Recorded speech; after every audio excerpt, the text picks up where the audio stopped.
It is Ryan Cameron Uncensored, 1-844-RYAN 222, 1-844-792-6222. I've turned down interviews, turned down appearances to talk about Wanda, to go on other radio stations. I'm just, I'm in a space where, we were in the studio one day and she called me. Remember that? I was here, yeah. And we talked briefly. But, we worked together for several years. Whenever, Frank would be out, I would come in and sub and do the morning show and be me, Wanda, and Miss Sophia. And we would just, have a good time. And then we started working together.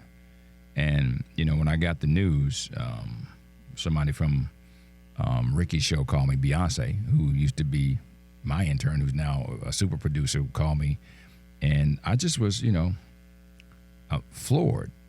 And I'm not one of those people that can go out and find pictures of somebody and post it up. And it just, that's why social media it affects me so much, because it just makes me think about how quickly people are forgotten and how, you're in a rush to put it up, and you really just want to, Wanda Smith is dead. Mm-hmm. And to me, I couldn't put my arms around it. I couldn't embrace it. As for denial or whatever. I just I was about to curse. Freaking Wanda Smith is dead. For lack of a better terms, it's a hard pill to swallow. I mean, it's just like, in this game, we just don't really know a lot about people, but I knew Wanda very well. I knew Tavares and Gio very well.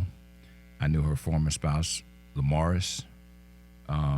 We always had a good time, and I just never thought that I would get that news. And I don't know if I'm going to be able to post about it.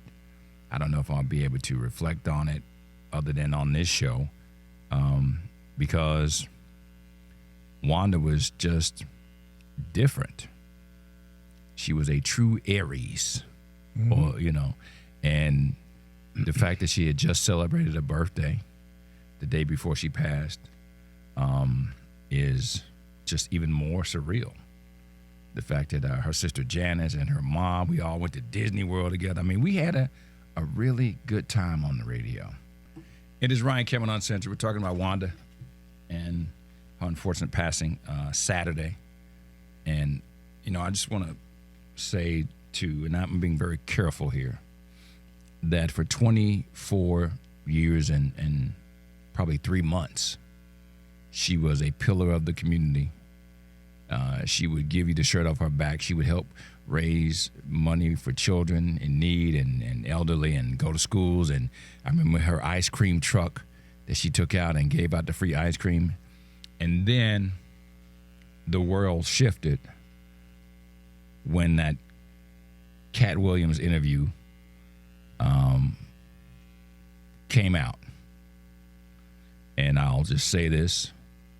The interview was live. Okay? So if you weren't listening to the interview that day, when it's live, you don't hear it. All you can do is talk about, did you hear what happened?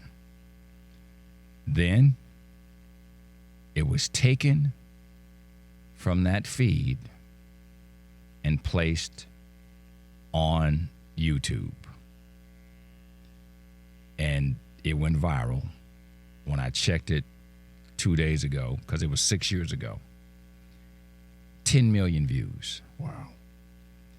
And I still say that if you are really, really supportive of your staff and of your people and of your personalities, regardless of how you felt about how it was handled and the shots that she took and how it went back and forth, even afterwards when she talks about She felt like she had kind of got left out there to hang dry by other people on the show. The interview was posted. And I think that is bad. I think you caused unnecessary harm, unnecessary heartbreak, unnecessary trauma. Now, I don't know if that led to any of the other issues that she may have suffered from that unfortunately led to her death. But I will stand on this. You cannot, if you really care about somebody, use a bad moment to then profit. Basically. That's basically what it was.